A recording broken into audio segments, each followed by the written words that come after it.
Halo pemirsa, Anda menyaksikan NTV Prime Dialog bersama saya Desmona Chandra.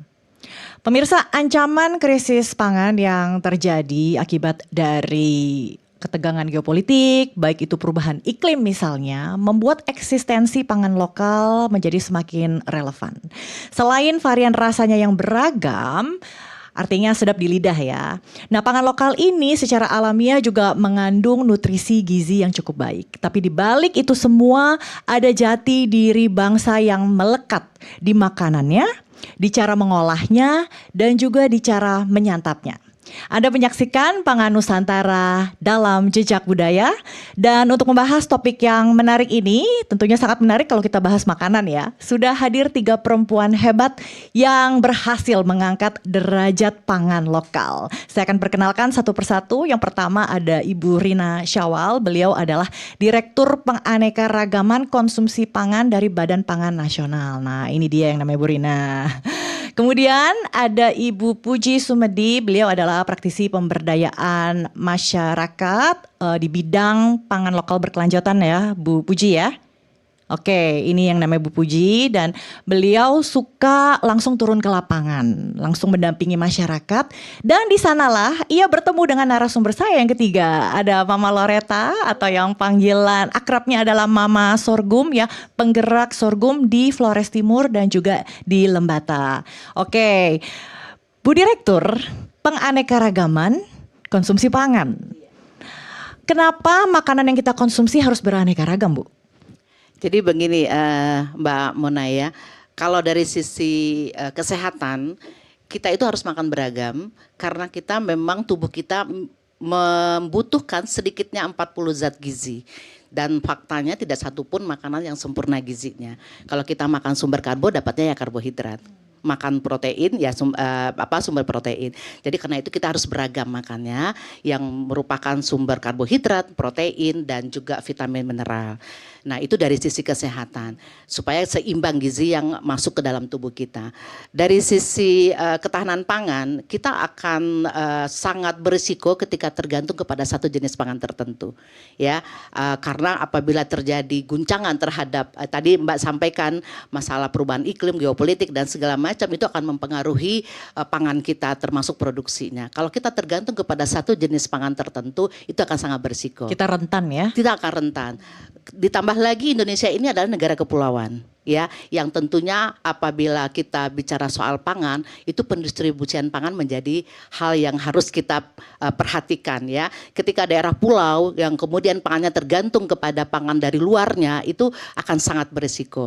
Oleh karena itu sebaiknya kita beragam sesuai dengan potensi lokal yang ada di daerah masing-masing.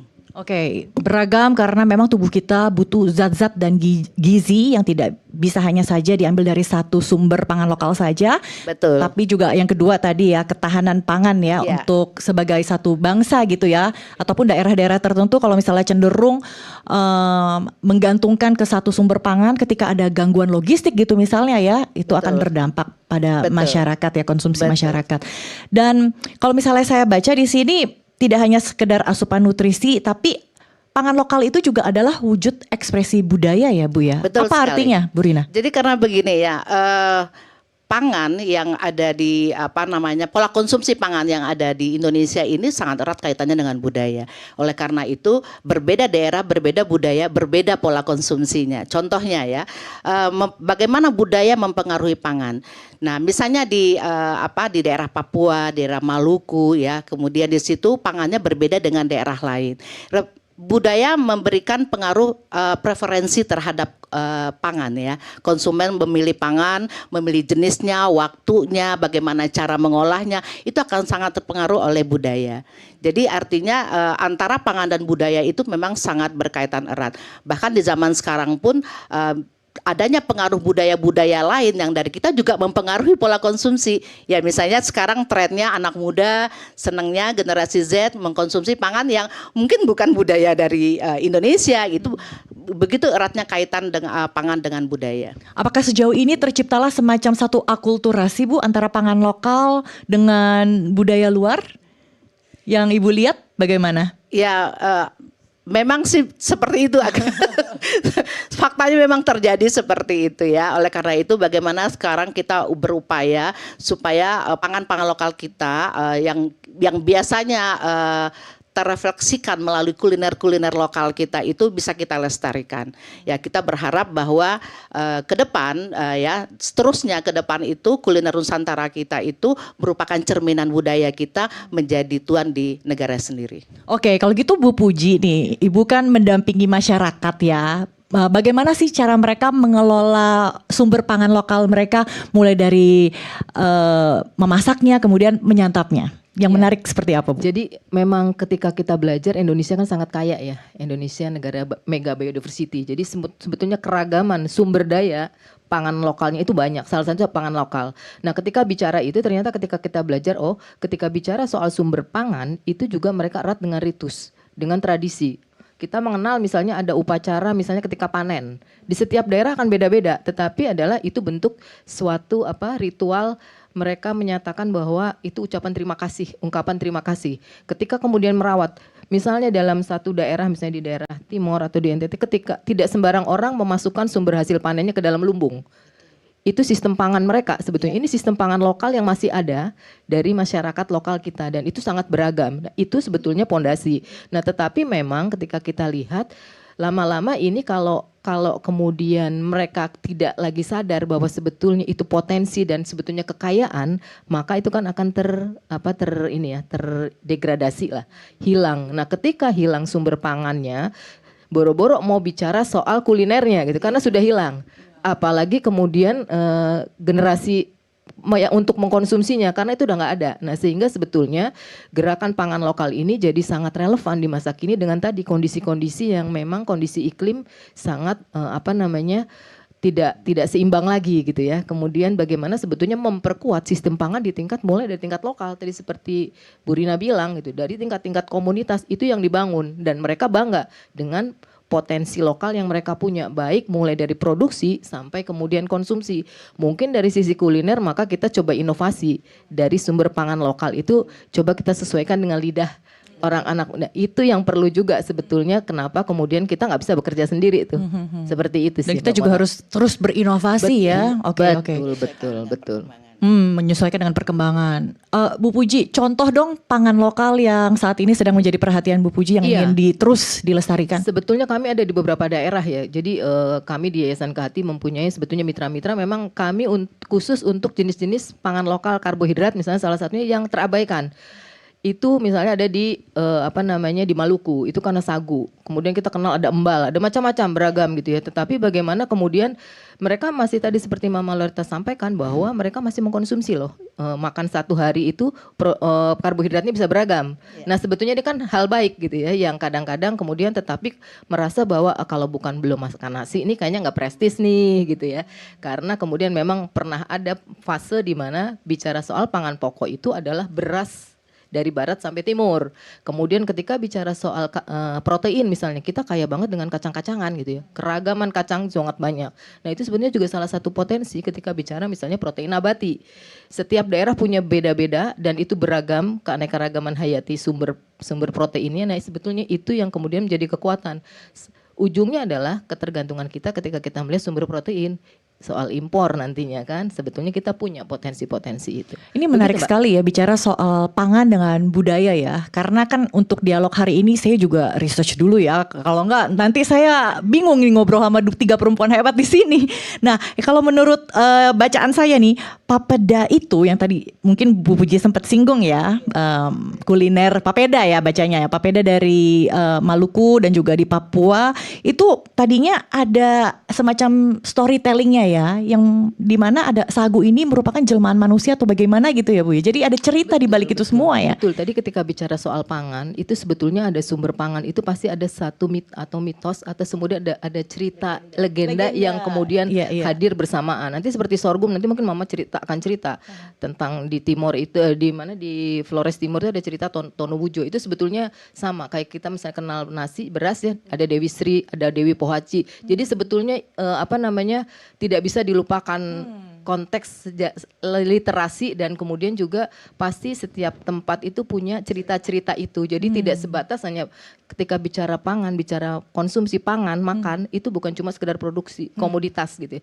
Tetapi sebetulnya ada sejarah panjang, ada cerita panjang, literasi panjang yang mengikutinya. Iya, Gitu sih. jadi tidak hanya saja makan asal kenyang ya, tapi di balik Betul. pangan lokal itu ada sejarah dan budaya yang harus kita resapi. Oke, Pak Peda juga Bu, tadi ternyata ya masyarakat kita juga cukup kreatif ya. Pak Peda bisa artinya Papua penuh damai, Pak Peda. Dan juga tadi cerita bagaimana kuliner itu menjadi satu ada ritual, ada cerita. Kalau rendang gitu yang saya baca ya Bu Puji ya, rendang itu kan masaknya lama ya. Nah itu menunjukkan keluarga, dalam hal ini ibu ini memasak dengan penuh dedikasi dan cinta kepada keluarganya ya. Jadi lama juga tetap ditungguin gitu ya sampai menyajikan satu kuliner yang nikmat untuk anggota keluarganya. Tadi disinggung Bu Puji soal sorghum. Nah di sini ada Mama Loreta ya, penggerak sorghum. Kenapa Mama Loreta ini sangat perhatian banget sama pangan lokal yang namanya sorghum? Apa keistimewaannya dan apa manfaatnya? Iya, jadi sebenarnya ini berangkat dari misi saya. Ada sesuatu yang mendorong, yang memanggil saya untuk menyelamatkan sebenarnya plasma nutfah. Keanekaragaman hayati kita sebenarnya sangat kaya, Indonesia sangat kaya. Apa jadinya kalau kita hanya memiliki beras padi? Padahal kita memiliki beragam jenis jagung, beragam jenis sorghum, jewawut, jali-jali, umbi-umbian. Dan itu sangat kaya dan itu ada di NTT. Lalu yang kedua adalah masalah kesehatan. Artinya kalau saya membaca, menonton, kemudian diskusi dan ngobrol dengan teman-teman seperti Ibu Rina, kemudian Ibu Puji dan teman-teman yang lain, penyakit apa sekarang yang lagi tren? Itu adalah diabetes tertinggi, kedua kemudian jantung, ketiga adalah masalah usus lambung. Nah, ini berkaitan dengan makanan yang kita makan. Apa itu? You are what you eat ya Bu? Yes. Ya. Nah, dan makanan ini sebenarnya harus diolah secara pelan, ya. Pelan tetapi pasti, lambat tetapi pasti. Diolah bukan instan. Itu yang kedua. Yang ketiga adalah dengan situasi alam. Dengan perubahan situasi alam, hujan yang masuk sampai ke musim kemarau, kemudian kemarau yang berkepanjangan, ditambah lagi sekarang angin puting beliung, kemudian gunung meletus di 2 kabupaten di daerah kami, lalu macam-macam hambatan alam lainnya. Mau tidak mau Indonesia dan siapapun itu semestinya begini, berpikir bahwa kita harus menyelamatkan makanan apa, lebih dari sekedar alternatif, tapi bisa menjadi makanan pokok. Dan itu adalah salah satunya adalah sorghum. Karena dia tangguh, kekuatan sorghum itu dia bisa ditanam di lahan batu bertanah. Dan ini amazing. Artinya bagi orang yang sering melihat sesuatu yang subur, melihat yang indah-indah, yang cantik-cantik, kita nggak akan menyangka bahwa di balik batu itu, yang di atas itu diciptakan makanan yang memang tahan dengan kondisi atau habitat seperti di Nusa Tenggara Timur 80% adalah daerah kekeringan. Kering. Ya, semi arid ya. Oke. Jadi bagaimana kita menghargai itu? Iya. Ya. Dan sesayangnya itu Mama Loreta sama sorghum, apakah karena sorghumnya itu sendiri karena membawa manfaat utuh? Artinya tidak ada yang Ya. terbuang dari si sorghum Ya, ini. jadi dia zero waste ya. Artinya mulai dari akar, batang, daun, biji itu berguna, bermanfaat. Dan bukan hanya manusia tapi juga untuk hewan.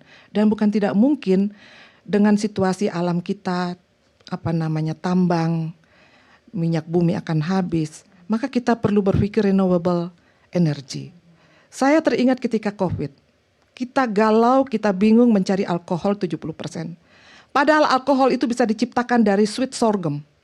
Batangnya itu diperas, niranya manis seperti tebu, dan gula briknya tinggi. Sama manisnya. Dan ini bisa kita jadikan, Antiseptik. yes, antiseptik. Dari makanan jadi antiseptik. Ya, Oh, Dan ini Batang, iya. dari niranya itu, dan setelah difermentasi kadar alkoholnya itu setelah diuji mencapai 90%. Dan alami ya, tidak Dan ada efek alami. samping ya, Iya. tidak ada zat kimia. Oke, Iya. tentunya untuk mempromosikan pangan lokal butuh dukungan dan perhatian. Lalu apa saja tantangannya, itu yang akan kita bahas di segmen berikutnya. Ibu-ibu, NTV Prime akan segera kembali.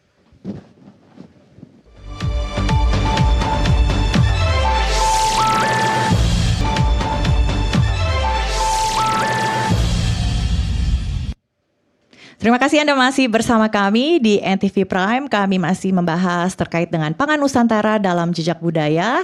Dan kalau tadi Mama Loretta sudah sangat berapi-api menjelaskan keistimewaan manfaat dari sorghum, tapi kurang kedengeran begitu ya. Saya sendiri yang hidup di kota besar juga konsumsinya masih itu-itu aja.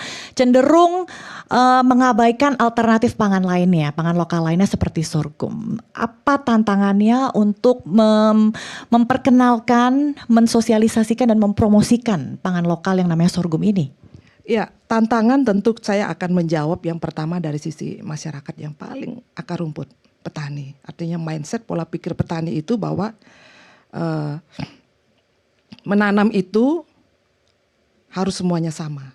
Ya, padahal sorghum ini harus serempak, semua ditanam saat musim hujan. Pada sorghum ini bisa ditanam di luar musim, karena dia hanya membutuhkan air sedikit. Perumpamaannya adalah kalau padi itu membutuhkan air 1 botol aqua penuh, jagung setengah, sorghum itu sedikit. Kenapa? Karena kemampuan sorghum ini mengikat air di udara. Kemudian lapisan lilin di daun dan batangnya yang mencegah penguapan. Sehingga sorghum itu tetap bertahan, bahkan ketika kita panen pertama, dia akan panen kedua.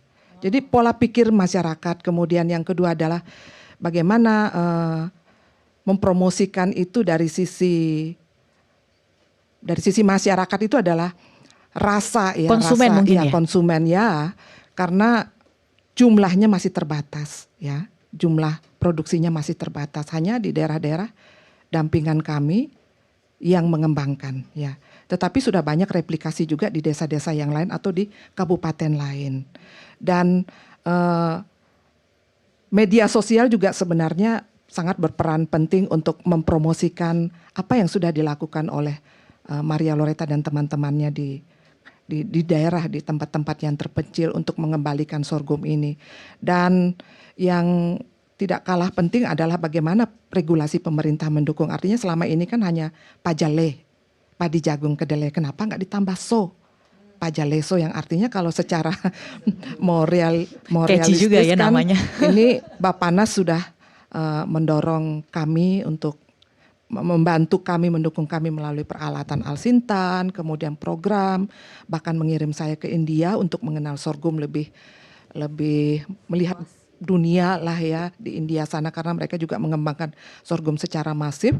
Nah, artinya kalau memang NTT itu 80% semi arid, tantangannya adalah maukah pemerintah pusat ini membiarkan kami tetap mengembangkan makanan yang sesuai dengan ekosistem, dengan habitat kami, dengan iklim kami, sehingga tidak perlulah mengeluarkan dana yang begitu ya ngadi-ngadi lah ya, dana yang begitu besar untuk proyek misalnya pengadaan jagung hibrida yang tentu membutuhkan tanah kelas 1, air yang maksimal. Dan belum tentu ekosistem yang dipilih itu cocok ya Iya. untuk tumbuhan jagung Iya, itu sendiri. Oke, jadi tantangannya kalau saya tangkap tadi pertama adalah edukasi petaninya itu sendiri ya. iya. Kemudian produksinya ya, kapasitas produksinya. Promosinya juga, dan di sini regulasi dari pemerintah. Oke, kita tampung dulu mungkin dari Bu Puji yang mendampingi masyarakat lokal, seperti apa tantangannya? Betul, di konteks kami di masyarakat madani gitu ya. Jadi kami sendiri tidak bekerja sendiri sebetulnya. Jadi memang perlu tadi membangun ekosistem di antara baik stakeholder, karena siapa sih yang kemudian akan dukung petani gitu ya, kalau kemudian mereka harus kerja sendiri, khususnya yang untuk tadi ya konteks pangan lokal. Tetapi bagaimana kemudian menemani juga pemerintah daerah gitu ya, untuk memahami bahwa seharusnya konteks regulasi di tingkat daerah pun membuka tuh ruang-ruang untuk komunitas atau petani yang sedang melakukan itu. Demikian juga masyarakat sipil di daerah gitu ya. Itu yang kami lakukan, dan bagaimana sebetulnya mereka mulai belajar menghargai juga bahwa potensi yang mereka punya itu adalah sumber kehidupan masa depan, yang itu harus dilestarikan, dan itu adalah potensi yang dengan keragaman dan kekayaannya itu adalah hak apa namanya, mereka punya hak untuk hak atas pangan itu juga salah satu ada di sana gitu kan. Ruang kelola, nah itu yang kemudian kami lakukan, bagaimana sebetulnya ketika bicara ada edukasinya, ada advokasinya, ada kemudian pendampingan kepada komunitas juga tentang bagaimana kemudian isu-isu pangan lokal itu juga menjadi mainstreaming di tingkat daerah, bahkan mungkin menjadi kebijakan dalam konteks kebijakan di daerah, dan bagaimana kemudian konsumsinya salah satunya berdasarkan sumber pangan lokal, karena biasanya pemerintah daerah itu kan mengikuti dari pemerintah nasional gitu ya, sehingga top down itu masih ada kok sampai saat ini gitu. Mau tidak mau kadang-kadang kalau pemerintah daerahnya berani berinovasi, meskipun ada kebijakan, sebetulnya kebijakannya udah ada, tinggal keberanian dan mungkin juga banyak berjejaring mungkin ya salah satunya ya. Ketika pemerintah daerah sangat terbuka dan membuka ruang untuk itu pengalaman kami cukup cepat Mbak untuk menggerakkan ketika bicara soal sistem pangan berbasis pada pangan lokal misalnya itu. Dukungan konkret yang dibutuhkan Iya. dari pemerintah seperti apa? Sebetulnya membuka ruang tadi, menurunkan, sebetulnya mengimplementasikan di tingkat tapak kebijakan-kebijakan yang sudah ada. Gitu. Ada kebijakan di Undang-Undang Pangan, lalu Perpres 81, lalu kemudian nanti di Permen Permen Kementerian Dalam Negeri itu ada regulasi itu. Nah, kita mari coba petain ketika di tingkat daerah mau seperti apa nih mengadopsinya. Jadi yang kami lakukan, kami mencoba mengumpulkan misalnya misalnya 3 Bapeda di wilayah Manggarai Raya. Ketika bicara soal perubahan iklim, salah satu yang terkena kan pangan. Mari kita diskusikan soal pangan ini seperti apa.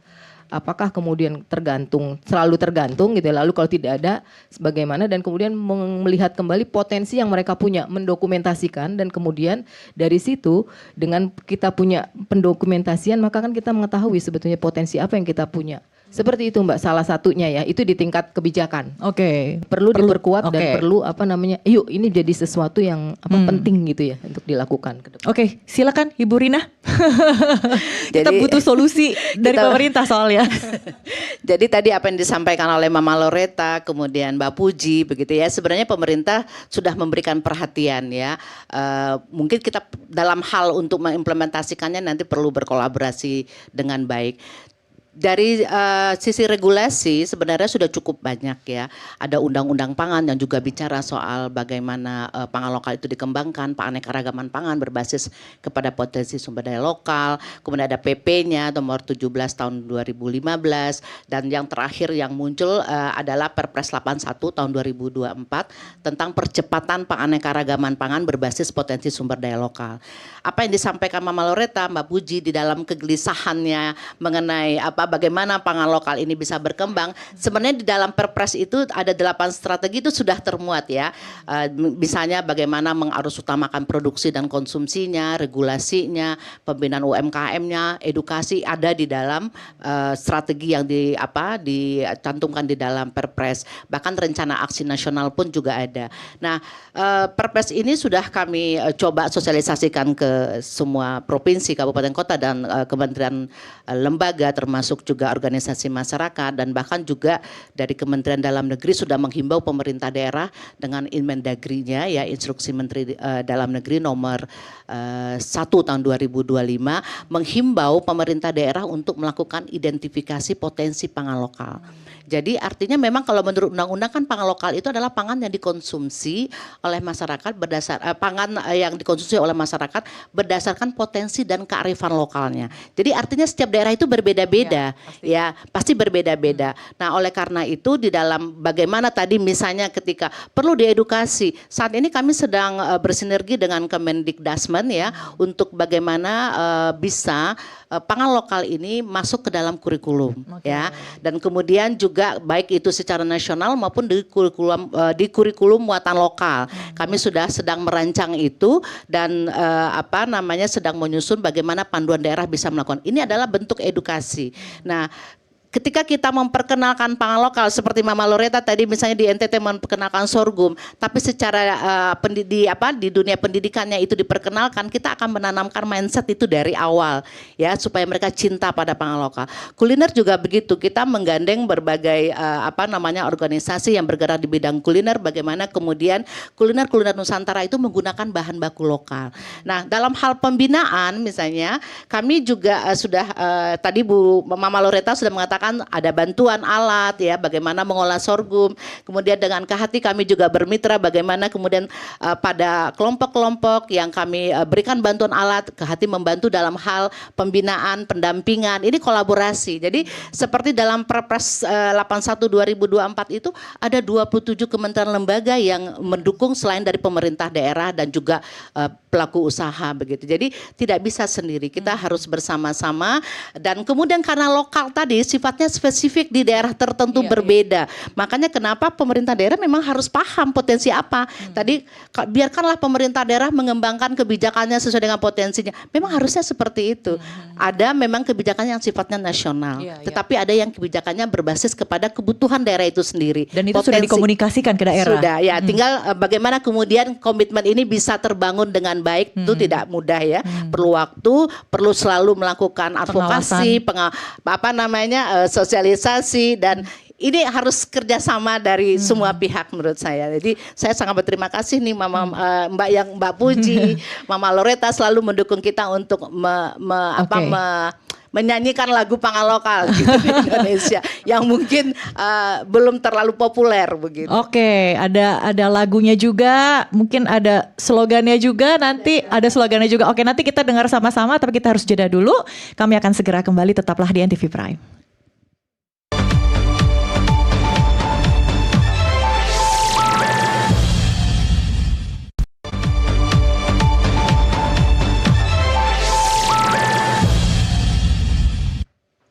Anda kembali menyaksikan NTV Prime Dialog dan pemirsa, kita tahu bersama Indonesia punya misi besar mewujudkan Indonesia Emas 2045 dan itu generasi muda ini berperan sangat besar ya. Bu Puji, apakah penting untuk melibatkan generasi muda agar mereka juga menghargai budaya pangan lokal? Sangat penting Mbak, dan justru sekarang gerakan kami banyak sekali justru mengajaknya ke orang muda. Karena sebetulnya mereka lah yang akan menjadi penerus gitu ya, dan biasanya kita bergeraknya dari hilirisasinya dulu. Bisa jadi apa sih gitu ya. Kadang-kadang kalau orang muda itu kalau diajaknya ke hulu, aduh udah setengah mati itu gitu ya, ngajak mereka belum apa-apa kan menjadikan bahwa profesi petani gitu ya atau produsen pangan itu sesuatu yang keren loh. Nah itu biasanya dari hilirisasi. Jadi kami juga harus merubah pendekatan tuh. Tidak kemudian disamakan dengan sebelum-sebelumnya. Nah, inovasi-inovasi ini menjadi salah satu yang kemudian jadi menarik ya. Bisa ketika bicara soal pangan lokal kita bawa gimana membuka kesadaran mereka, membuka sistem thinking ya kalau kita selalu bilang bahwa kemudian kenapa kita harus punya konteks bicara soal sistem gitu ya. Bicara soal pangan itu sebuah sistem loh yang harus mereka tahu. Kita belajar dari hilir. Ketika bicara soal hilir itu yang keren-keren, yang enak-enak, dan karena kan mereka biasanya suka gadget ya. Ya medsosnya dulu mereka keluarkan. Seperti itu biasanya. Baru kemudian kita pelan-pelan. Nah kalau misalnya kemudian satu lagi adalah soal ekonomi. Biasanya mereka akan ada untungnya nggak kalau saya melakukan ini? Itu selalu ditanyakan. Ada cuannya nggak? Ada cuannya nggak? Nah hal-hal itu menjadi salah satu penarik. Iya, jadi ada produksi, mereka mencoba memproduksi sesuatu yang kemudian bisa jadi, kemudian mereka mempunyai keuntungan, nah kemudian mereka baru kan berlari, ketika ini ternyata ya sudah sebelum kalian mendapat ekonomi, kamu juga harus perlu mengkonsumsi itu loh. Gimana kemudian konsumen akan suka kalau kamu sendiri tidak tahu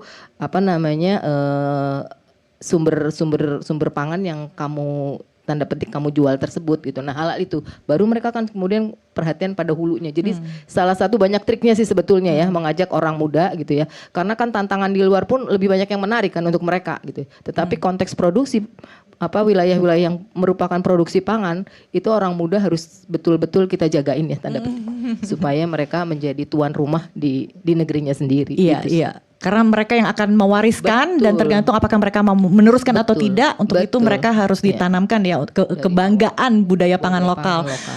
Bu Puji, adakah mungkin program yang Ibu lakukan dalam waktu dekat ini untuk menjangkau generasi muda ataupun masyarakat pada umumnya? Kami berproses Mbak. Jadi memang setiap tahun kami di Yayasan Kehati memang salah satu beneficiaries dari orang muda. Jadi sejak tahun 2020 ya di Flores Timur gitu, sehingga kita punya program namanya Local Champion Voice Climate. Jadi kita gerakan-gerakan orang muda untuk bicara soal iklim, tetapi salah satunya adalah bicara soal pangan. kedaulatan pangan mereka. Nah, itu terus sampai sekarang Urban Future gitu. Kami didukung dengan beberapa lembaga gitu ya untuk mendorong bagaimana sebenarnya menggerakkan anak muda. Tidak hanya itu, orang muda juga harus menjadi sebetulnya jadi champion ketika dia menyusun kebijakan. Mereka harus dilibatkan, harus bersuara. Nah, yang kadang-kadang dilupakan adalah orang muda tidak dilibatkan dalam konteks bicara soal kebijakan. Gitu. Iya. Nah, itu yang sebetulnya juga kita lakukan. Seperti Dilibatkan itu. juga mungkin tapi tidak terlalu berarti begitu ya.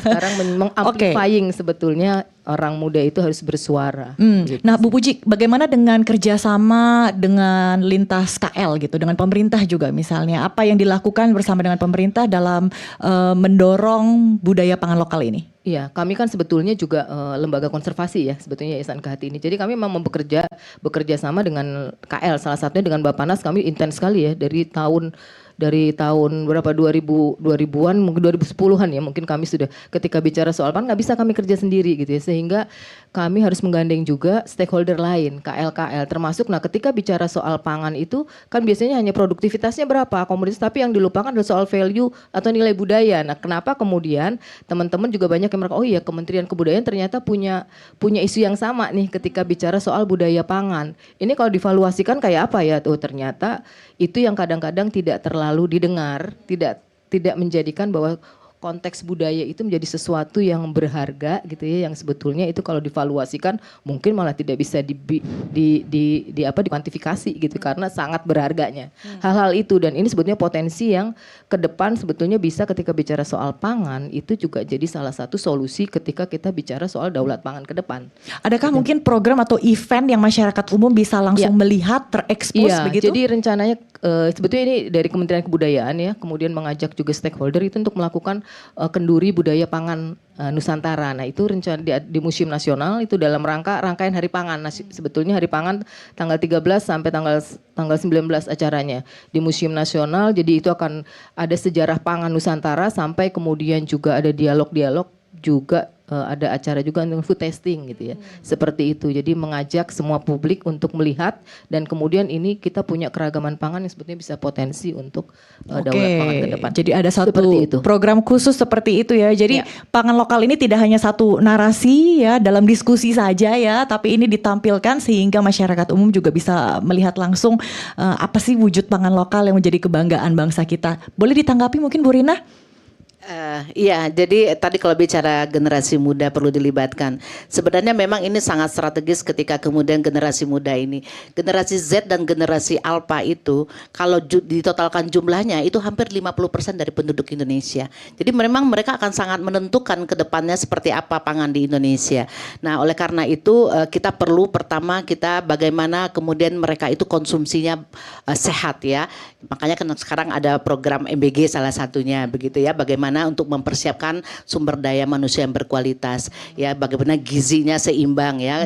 Kalau di Badan Pangan kami selalu mengkampanyekan konsep makan yang sehat itu adalah beragam, bergizi, seimbang dan aman atau B2SA. Tapi kemudian memperkenalkan pangan lokal di dalam menu-menunya. Ini perlu kita lakukan. Makanya tadi saya katakan literasi penting, edukasi penting untuk generasi muda supaya mereka mengenal cinta dengan pangan lokal. Mereka tahu bahwa sumber karbohidrat itu tidak hanya satu, tapi ada 77 di Indonesia. Sumber protein juga banyak begitu. Jadi memperkenalkan pangan lokal itu bukan lagi perlu, tapi wajib. Karena saat ini menjadi polemik ya. Ada satu menu yang jadi salah satu makanan siswa di Kalimantan Barat itu ikan hiu goreng. Nah, ini pangan lokal ini menjadi kunci bagaimana siswa-siswa ini tidak hanya saja mendapatkan gizi, tapi juga paham begitu ya. Kalau budaya pangan lokal kita ini sangat kaya dan beragam. betul.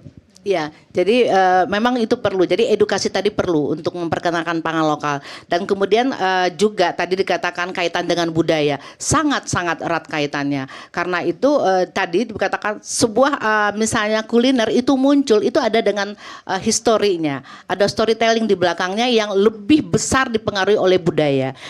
Bahkan ada makanan seperti di NTT, di ND kalau saya tidak salah, makanan itu hanya muncul ketika ada ritual adatnya begitu ya. Jadi kalau tidak ada itu tidak muncul makanan. Berarti makanan kalau sakral ya. Iya betul. Berarti kalau budayanya itu dilestarikan, pangan itu juga hilang begitu karena dia akan muncul hanya pada saat ritual adat. Jadi oleh karena itu tadi Mbak Puji mengatakan bahwa tadi yang kaitannya dengan budaya, kami juga mendukung itu karena tadi dikatakan bahwa perbedaan pangan yang ada di seluruh Indonesia itu sangat dipengaruhi oleh perbedaan budaya juga yang Indonesia Bhinneka Tunggal Ika tadi. Baik, terakhir Mama Loretta, apa yang Mama Loretta akan lakukan untuk sorghum ini bisa naik kelas, dianggap bukan lagi makanan kampung atau makanan wong deso gitu? Ya, jadi ini pertanyaan yang gampang-gampang sulit ya untuk dijawab, tapi yang pasti yang paling sederhana adalah mereka yang menanam, mereka yang mempromosi itu wajib makan sorghum, terutama kami. Saya sekeluarga komunitas itu wajib makan sorghum. Tetapi lebih dari itu, pada tahun 2023 saya bersama beberapa teman mendirikan sekolah agro sorghum Flores yang mengajak orang muda untuk paham kenapa kita harus bangga dengan makanan lokal kita. Kalau memang di situ hanya ada ubi, ya udah makan ubi itu. Kalau ada sorghum, ya ayo kita makan sorghum. Kenapa sorghum? Karena ada sejarah, ada tradisi yang menyertakan sorghum, ada nama lokal ya, kemudian ada ada semacam adat ya yang sebenarnya itu tidak Tradisi boleh ya? boleh ditinggalkan, harus menyertakan sorghum. Dan anak-anak muda ini kan harus terus kita panggil. Kami bersama Kahati sejak tahun 2020, saya mengulang lagi, itu kami sudah melakukan ngobrol asik ya, ngobrol asik berhadiah.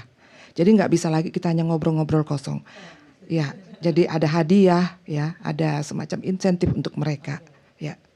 Oke, ngomong-ngomong soal sorghum, bisa diperkenalkan menu makanan Iya. yang memanfaatkan sorghum itu apa? Ya, jadi pada tahun 2019 Bupati kami itu mewajibkan seluruh posyandu memberikan makanan tambahan pada tahun 2019 selama 2 tahun 2019-2020 itu wajib hukumnya memberikan makanan sorghum untuk lansia, remaja dan balita.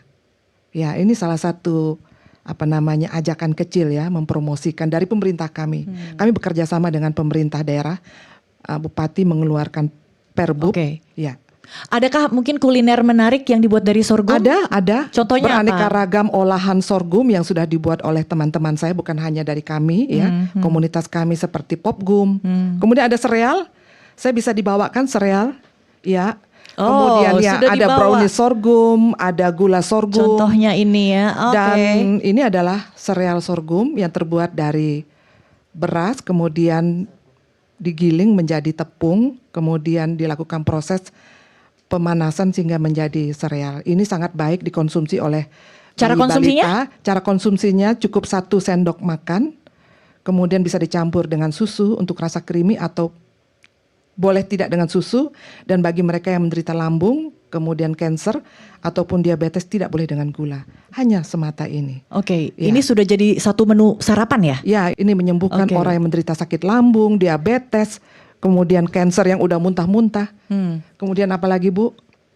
Mereka yang kebutuhan khusus, Ya. autis, tiroid, dan macam-macam. Oke, dan juga mungkin yang tolerance terhadap celiac itu ya, ini Ya. bagus ya untuk sebagai alternatif ya, dan Iya. mengandung Dan banyak sekali saya yakin ini ke depan nutrisi. pelan tapi pasti kalau media-media seperti Nusantara TV. Nusantara TV, saya yakin ini akan naik kelas. Amin, Ya, amin. Oke, dalam ya. diskusi ini kita jadi tahu ya, kalau sumber pangan lokal kita ini banyak beragam. Tadi berapa Bu? 77. Nah, ini angka yang bagus. Itu baru karbohidrat ya, belum lain-lain. Protein. Iya, karena sumber pangan lokal bukan hanya ada yang di darat saja ya. Tadi waktu kita sedikit ya untuk membahas yang lain ya ini. Masih ada buah-buahannya, matoa saya ingat. Wah, berarti ratusan. Mic-nya Bu, kalau Ya, jadi jenis buah-buahan Indonesia itu 380-an. Jadi kenapa kita mesti harus mengkonsumsi buah yang lain, impor lagi ya. Oke, nah kita tahu, tapi sayang sekali banyak sekali dari pangan lokal ini yang masih terabaikan. Sudah menjadi tugas kita bersama untuk mendorong budaya pangan lokal. Saatnya kita seperti kata iklan, kembali ke selera asal. Karena sumber pangan lokal ini adalah kunci kedaulatan bangsa kita Indonesia melalui kemandirian dan ketahanan kemandirian pangan. pangan dan kedaulatan pangan. Oke, baik, sebelum saya tutup, saya mau kasih teka-teki ke pemirsa di rumah. Apakah Anda pernah mendengar atau melihat sumber pangan lokal yang namanya ganyong. 3G ya, ganyong, gembili, dan gadung. Terus terang, saya belum pernah. Shame on me, ya. Tapi apakah Anda sendiri pernah melihat? Saya ragu itu juga. Baik, diskusi ini kita tutup di sini, kita akhiri di sini. Simak terus dialog menarik lainnya. Saya Desmona Chandra pamit, sampai jumpa.